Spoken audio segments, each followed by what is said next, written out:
আসসালামু আলাইকুম। দেশ এবং দেশের বাইরে থেকে যে যেখান থেকে আমার ভিডিওটি দেখছেন অবশ্যই একটা লাইক দিয়ে দেখার চেষ্টা করবেন। আজকে একটা নতুন রেসিপি নিয়ে এসেছি, এটা হচ্ছে বাসমতি চাল।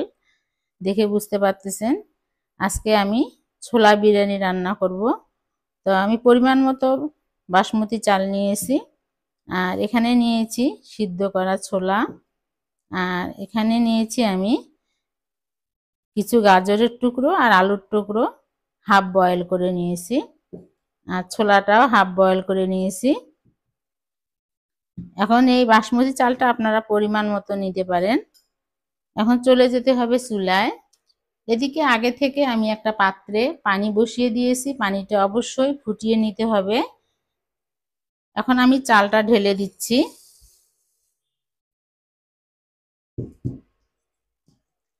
চালটাকে আমি পুরো সিদ্ধ করব না, হাফ বয়েল করে নিব। আমি ধুইলাম না এই কারণ আমি চালটা সিদ্ধ করার পর ধুয়ে নিব। আপনাদের যদি আমার এই ভিডিওটা আজকে কোনো অংশে ভালো লেগে থাকে তাহলে অবশ্যই কমিউনিটিতে আপনারা বন্ধু করে যেতে পারেন। ভিডিওতে কোনো কমেন্ট করবেন না, ভিডিও সংক্রান্ত ব্যাপারে কমেন্ট করবেন। চালটা দেখেন আমার বয়েল হয়ে গেছে, এর থেকে বেশি বয়েল করা যাবে না, তাহলে কিন্তু বিরিয়ানিটা ভালো হবে না। আপনারা এটা বাসমতি চাল ছাড়া অন্য কোনো চাল দিয়ে করে নিতে পারেন। এখন আমি এই চালগুলোকে একটা ঝান্নার মধ্যে ঢেলে ঠান্ডা পানি দিয়ে ধুয়ে নিব। এদিকে আমি আর একটা পাত্র বসিয়ে পরিমাণ মতো তেল দিয়েছি। আপনারা চালটা বুঝে তেলটা দেওয়ার চেষ্টা করবেন। এখন আমি দিয়ে দিচ্ছি এখানে এলাচ এবং দারচিনি, আর তেজপাতাটা আমার খেতে ভালো লাগে না, তাই আমি তেজপাতাটা এখানে দিলাম না।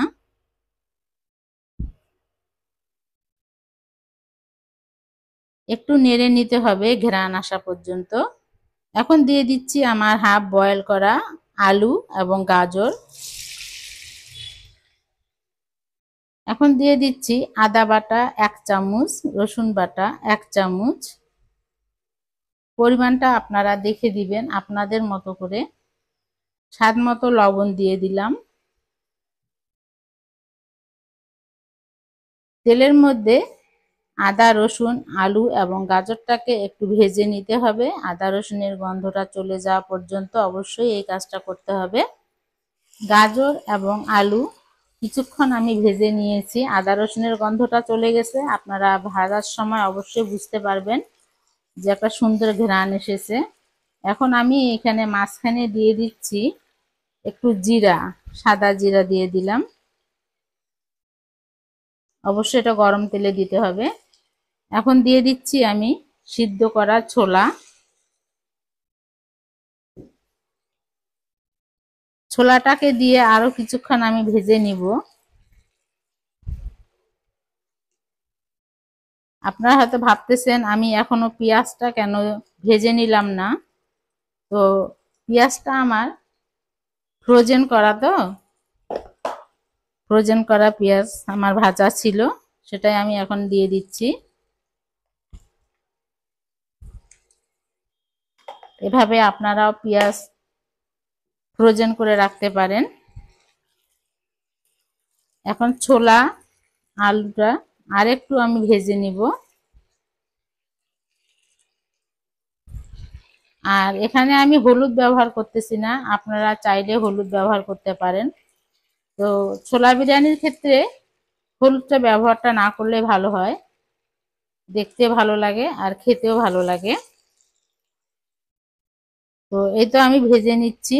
দেখেন আলু ছোলা এবং গাজরটা একটু ভেজে নিলাম। এখন আমি যে চালটা হাফ সিদ্ধ করে পানি ঝরিয়ে নিয়েছি খাঁচার মধ্যে, সেটা দিয়ে দিচ্ছি। আপনাদেরকে আবার বলতেছি, আপনারা এটা অন্য চাল দিয়েও করতে পারেন, পোলার চাল দিয়েও করতে পারেন এই ছোলা বিরিয়ানিটা। এই চালের সঙ্গে আবার একটু আমি সবগুলো উপকরণ সুন্দর করে মিশিয়ে নিব, মানে চালটা একটুখানি ভেজে নিব। চুলার জালটাকে এখন হাই লেভেলে রাখবেন, রেখে একটু ভেজে নেবেন, তাহলে তাড়াতাড়ি হবে। কারণ যেহেতু আমি চালটা ঠান্ডা পানি দিয়ে ধুয়ে নিয়েছি, তাহলে তাড়াতাড়ি গরম হবে, চালটা ভেঙে যাবে না। চালটা আমার ভাজানো হয়ে গেছে, দেখেই বুঝতে পারতেছেন যে কতটুকু ভেজেছি আমি। এভাবে ভেজে নেবেন। এখন এখানে আমি দিয়ে দিচ্ছি কাঁচা মরিচ, এটা আমার ফ্রোজেন করা, গরম হলে ঠিক হয়ে যাবে, এটা কোনো ব্যাপার না।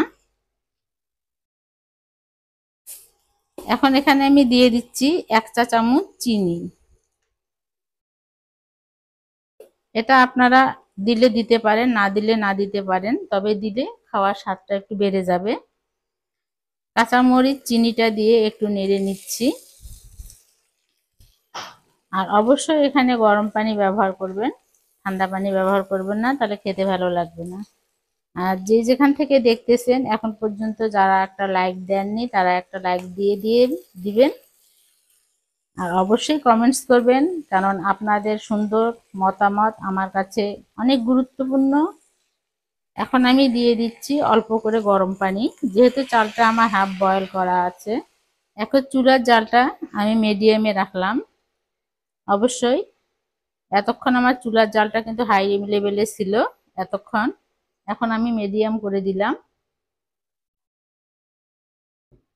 এখন এখানে দিয়ে দিচ্ছি আমি গরম মশলার গুঁড়া। গরম মশলা তো আমি একটু দিয়েছি, তারপরে একটু গুঁড়া দিচ্ছি খাওয়ার ভালো লাগার জন্য।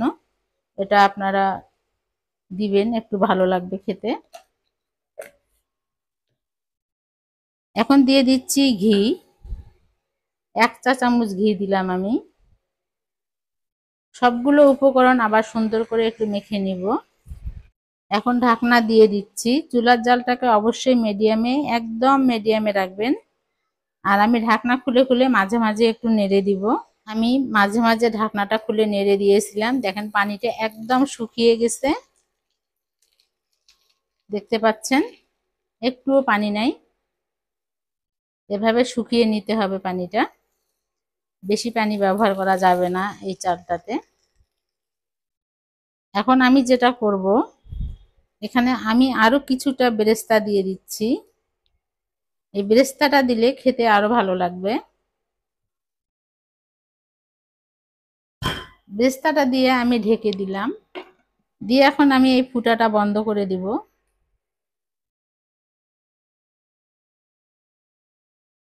দিয়ে চুলার জালটা বন্ধ করে আমি 5 মিনিট থেকে 10 মিনিটের মতো আমি রেস্টে রেখে দিব। তারপর আপনাদের কাছে 10 মিনিট পর ফিরে আসছি। আমি 10 মিনিট পর ফিরে আসলাম। এখন আরেকটু বেরেস্তাটা সহ নেড়ে চেড়ে নিচ্ছি। একদম সিদ্ধ হয়ে গেছে সবকিছু, যেহেতু আলুটা বয়েল করা ছিল, ছোলা বয়েল করা ছিল, তারপরে গাজরটা বয়েল করা ছিল, একদম ঝরঝর হয়েছে, দেখতে পাচ্ছেন। এখন আমি সার্ভ করে নেব, আপনারা চলে যাবেন না, পুরোটা দেখে যাবেন।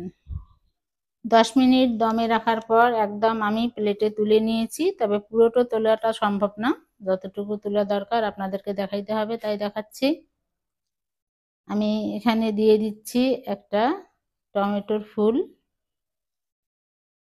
আর তার মাঝখানে আমি দিয়ে দিচ্ছি টমেটোর আচার। টমেটোর আচারটা দিয়ে খেতে কিন্তু ভালোই লাগে, এটা মাংস দিয়েও খেতে ভালো লাগে। তো আপনার 10 মিনিট দমে রাখার পর আমি এখানে ডিম সিদ্ধ করে নিয়েছি, আমরা যেহেতু 3 জন মানুষ তাই 3টা ডিম সিদ্ধ করে নিয়েছি আমি। আর এটা পেঁয়াজু করেছি আমি, এটা কাঁচা আলু আর পেঁয়াজ দিয়ে। এটা রেসিপিটা একদিন আপনাদেরকে দেখিয়ে দিব, অনেক সুস্বাদু এবং মজাদার হয়।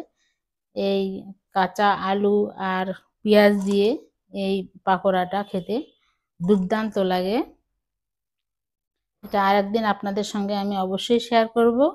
তো আজকের আমার এই রেসিপি আপনাদের কাছে কেমন লাগলো, আপনাদের গুরুত্বপূর্ণ একটা মতামত আমার কাছে অনেক ইম্পর্টেন্ট, একটা লাইক আমার কাছে অনেক ইম্পর্টেন্ট। আজকের মতো আল্লাহ হাফেজ, আসসালামু আলাইকুম।